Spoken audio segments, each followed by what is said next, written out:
강릉의 가뭄 상황이 계속 악화되면서 대안으로 도암댐 얘기가 계속 나오고 있습니다. 오늘 긴급 점검에서 전문가와 함께 도암댐 활용에 관련된 기대와 우려에 대해서 자세히 들어보겠습니다.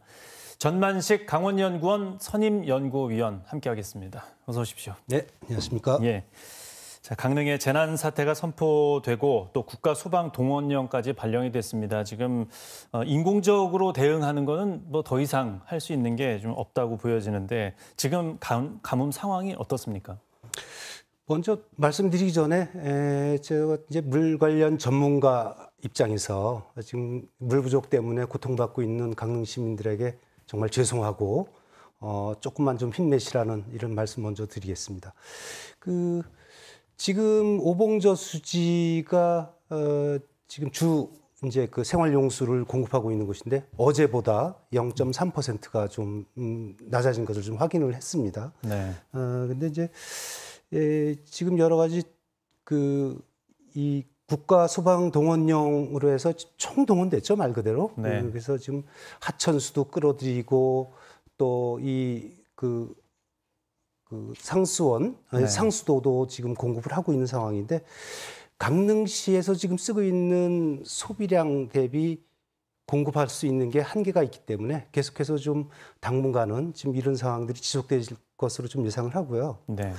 현재 지금 도암댐 비상방류 얘기가 나왔고 네. 타협이 된 것으로 알고 있습니다. 예. 하지만 이 시설의 안전 문제 또 그렇기 때문에 기술적인 문제들을 고려하면 앞으로도 2, 3주 정도는 좀 걸려야 도암댐 물을 좀 공급할 수 있지 않겠나 하는 생각을 합니다. 예. 박사님께서는 그 도암댐 활용론에 대해서 어떻게 보십니까? 저는 20여 년 전부터 도암댐의 용수를 좀 활용에 대해서 제기했던 사람 중에 한 사람입니다.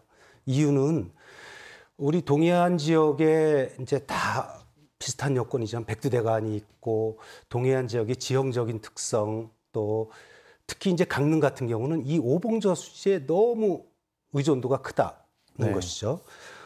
대략 하루에 1% 정도 쓰는데 저수량에 그러다 보니까 한 달 사이에 막 20, 30%씩의 그러한 저수량이 막 변동을 하고 연간으로 보면은 굉장히 큰 변동을 보이는 것이 이러한 상황이다 보니까 가뭄만 있으면 쉽게 이제 물 부족이 일어날 수 있는 것을 항상 우려를 해왔죠. 그래서 네.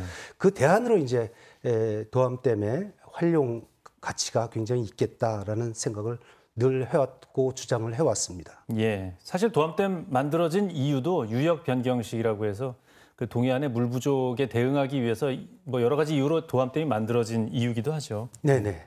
그런데 이제 이게 큰 논란이 됐습니다. 수질 오염 문제도 있고 그렇죠. 예. 여러 가지 나왔고 뭐 정선 영월 지역에서도 이게 문제가 돼서 결국은 이걸 다시 활용하는 데 대해서 어떤 지역 정서에 대한 합의, 정치적으로 어느 정도 협의 이 두 가지가 좀 돼야 되는데 그 우려하는 부분들은 수온 그리고 수질 이 두 가지가 가장 크지 않습니까?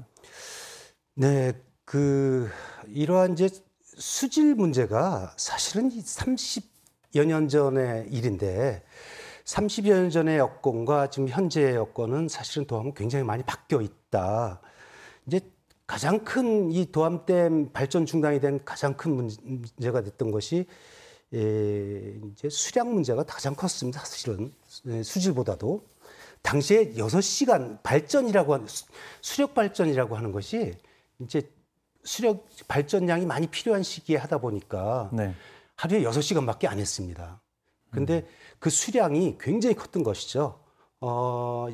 초당으로 따지면 한 16톤 정도 되는 수량인데 그 수량이 어느 정도라고 좀 말씀드리고 싶냐면 강릉 남대천의 이제 중간 지점에 회산교라는 지점인데 1톤이 안 되는 수량이 8개월이 넘습니다.